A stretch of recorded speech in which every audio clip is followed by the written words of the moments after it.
If you're thinking of selling your home in 2026, one of the biggest mistakes that I'm seeing sellers make is not considering the entirety of the market when they're pricing their home. Today, we're going to break down what that looks like and how to stay in front of it so that your sale is set up for success. Hi, I'm Elyse and I help buyers and sellers in the Plainfield, Oswego, and surrounding suburbs make great decisions about real estate. You may have heard that in 2026, we are in a shifting market. So let's talk a little bit about what that actually means. A shifting market doesn't mean a bad market. It just means a changing market. Now, going back to COVID days, we have been in a very strong, overzealous seller's market. When I say shifting market, what I mean is that we're just starting to get a little bit more equilibrium in place. And when the market changes, your strategy needs to change as well. What works today is not going to work tomorrow, and what worked 2 years ago is not going to work today. There are two big mistakes that I see sellers making in today's market. Number one is overpricing for the condition of their home. A few years ago, we were able to get away with that. Buyers were much more forgiving. There just wasn't a ton of inventory. Everybody wanted to make a move. So you could push the value on a home where the value wasn't necessarily there. Today, if you are overpricing for the condition of your home, you need to understand that buyers are not interested in major work. They're okay with cosmetic work, but if your home is beat up, it's banged up, you've lived in it for 20 years, you've raised your kids and it shows, they always show. Buyers today don't want to do immediate projects when they enter into a property. They're okay if there's some cosmetic changes that need to be done as long as the property is in good condition. But if your home looks like you were using it for fight night every single weekend, buyers are going to notice and they're not going to be willing to pay top dollar for your property. You need to price in those smaller things as well. Things like, is your trim beat up? Was your paint job the first time that you ever did a DIY project and it shows? Are there a lot of cracked tiles in your bathroom? Is your carpet threadbare? All of these things that make a buyer feel like I need to do stuff before I'm comfortable living in this property, as opposed to I can live in it, it may be a little bit dated, but it's in good shape. The second biggest mistake that trumps everything I'm seeing right now is not taking into consideration absorption when pricing your home. Traditionally speaking, real estate agents price homes based off properties that have closed in the last 6 months. Ideally within the last 1 to 2, it could be as long as 12 months. And that's great. That's a great jumping off point. But when the market is changing, we have to look at what's happening right now. Here's what I mean by that. You should be looking at what has gone under contract recently, how quickly it went under contract.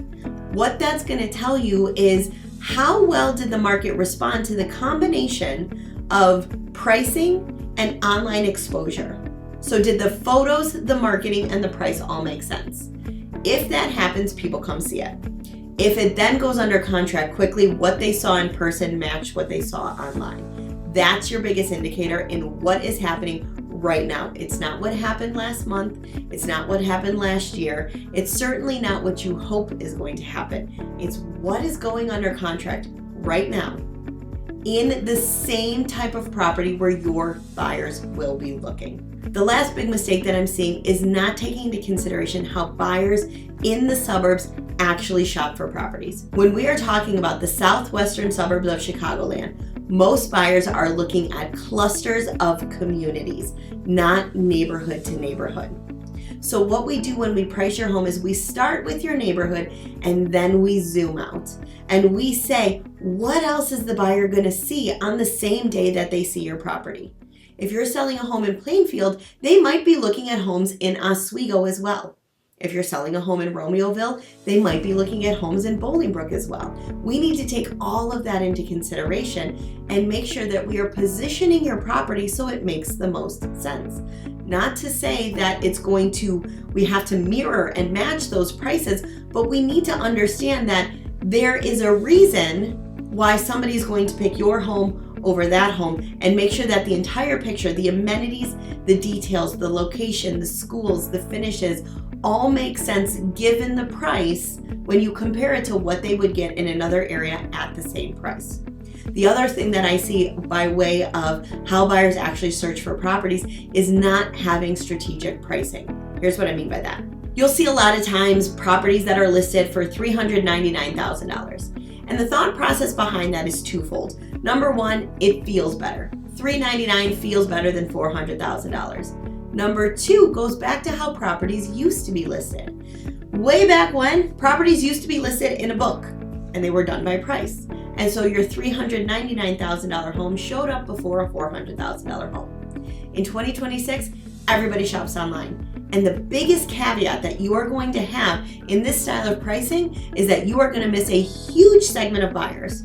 Here's what I mean. If I have a buyer that is looking for a home that's $450,000, I'm going to set them up on searches for say $400,000 to $450,000. Your property that you just listed at $399,000 because it feels like it's more affordable just cut its exposure in half because of that $1,000 difference.